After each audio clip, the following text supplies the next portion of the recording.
On a recent RV trip, I found out after a couple of days that the water tank leaked. Now, I had my campsite paid for 10 days and it was non-refundable. So if I left, well, I was just out of luck. I checked around the area for RV repair places and it would be a couple of months before they could get to my coach. Well, I didn't want it to spoil my vacation, and my wife likes to take hot showers every day. So I looked up the manufacturer and the model number of my water heater. I found out it was a Suburban SW10DE.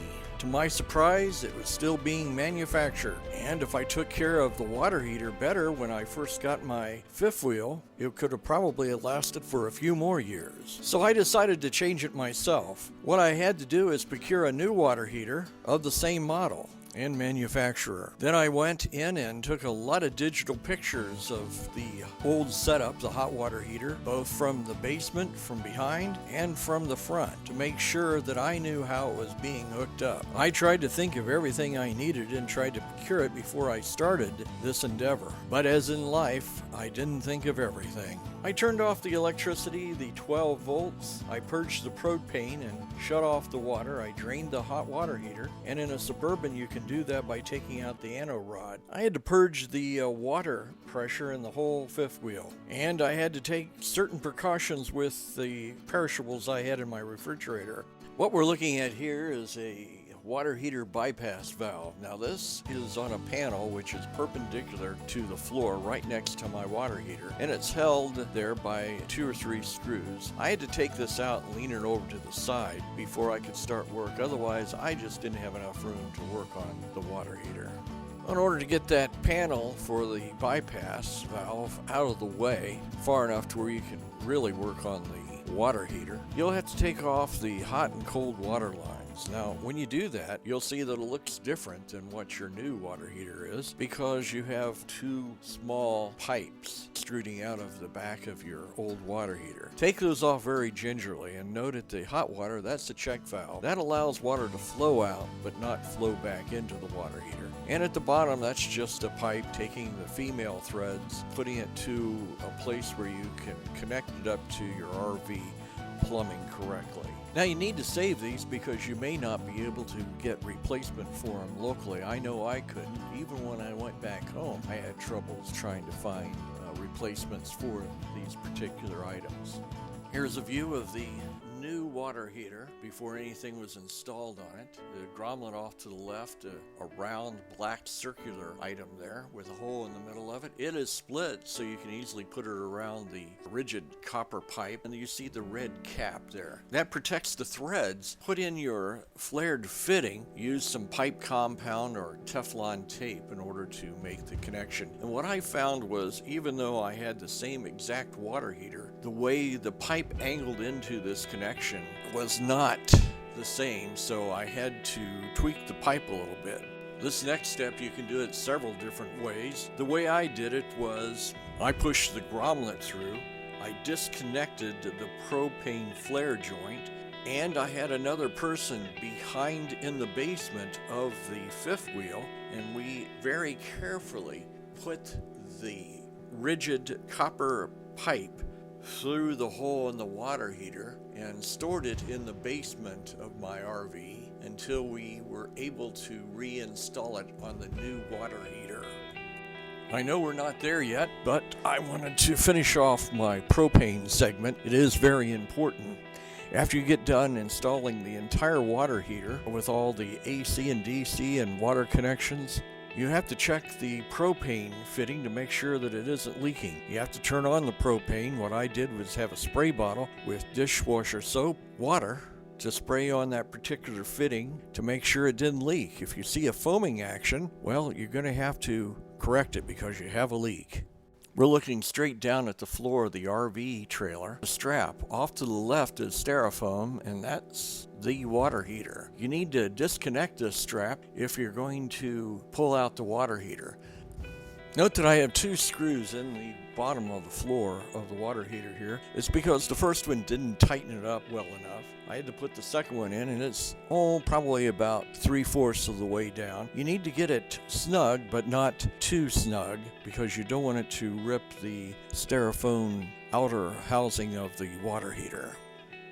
This aluminum box here with one screw needs to be opened, and you'll find the connections for your water heater. It's black wire bringing the AC in from your RV will be wire nutted in there. You just reverse the process when you install the new water heater. You put the wire back into the new aluminum box and wire nut it up and seal it up with the screw, and you're all set to go. It's fairly straightforward.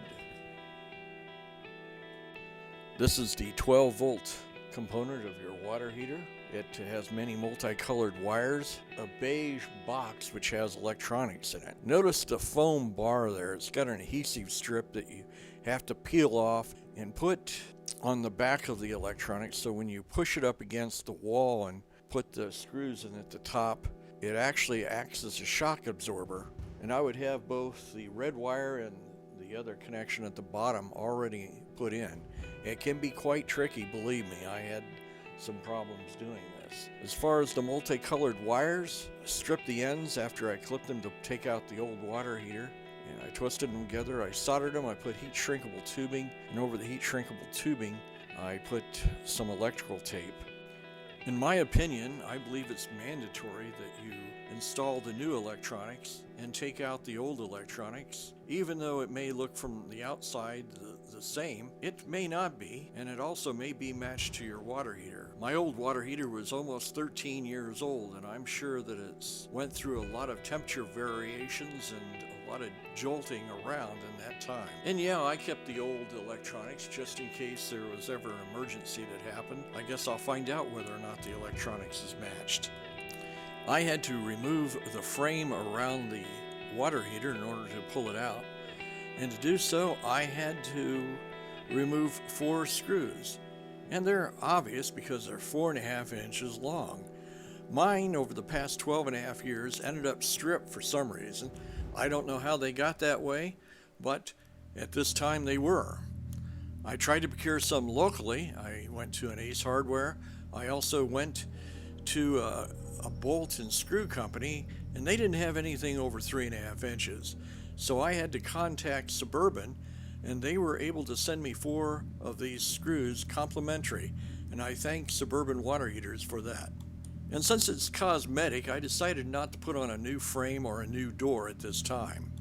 And in order to save my RV vacation, I had to go to a retail store water heater, and that cost about $150 more than if I'd have purchased it off the internet.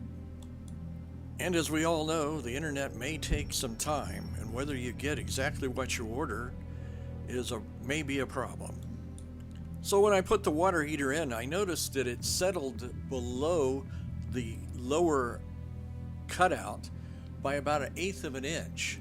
The frame is supposed to bring it up, but when you get jostled around in the fifth wheel, when you travel, it can slip out. Of course, you will probably remember the strap that holds the water heater down. So I took a couple of pieces of sheet metal, folded them in half, and put them underneath the water heater in order to shim the opening up to where it closely matched the factory cutout.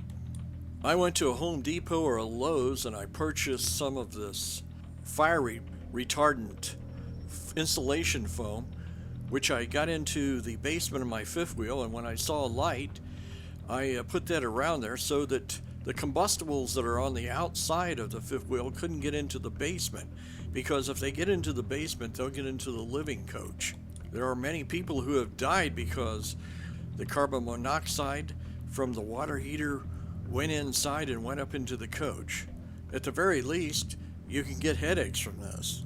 This foam in 24 hours expands 300%, so it is a good seal, and it's sort of like a consistency of a Rice Krispie, so it is easy to remove. There are also 3 grommets in the front of your water heater that need to be caulked so no gases can get through there. Well, when you have the new water heater installed, you should go back and double and triple check everything. Let's say that the check valve is in the hot water side and it's going the right way. Remember, the flow has to be outbound. And that you have the check valve in the hot water side, not the cold water side. They have all the wiring correctly. and the electronics is mounted on the wall above your water heater. You check the propane connection for leaks, so it's time to put water in your water heater. You got to make sure that you don't have any air in your lines and the water heater gets filled before you turn on the electricity or the gas. After you checked everything, and if you're comfortable with it, it's time to test out the hot water heater and enjoy it. I have never been an RV repair person. I have been an electrical engineer and electronics technician in the high-tech industry. I helped my dad when I was a teenager work on his cab-over camper, and I have had 3 RVs, a 1977 Comfort trailer, a 1984 Mallard, and for the past 12 years I have owned my Alpha Idea 2000 fifth wheel. We'd like to thank everyone who joined us today, and we wish you best in RVing. This video is for educational purposes only. Either myself, myrvadventures.com, or Talavi Studios encourage you to replace your water heater while you're on the road. We always feel that you're better off to go to an authorized repair person, and we do not hold any responsibility if you do not. myrvadventures.com, Talavi Studios are all a part of Southwest Training Development Incorporated.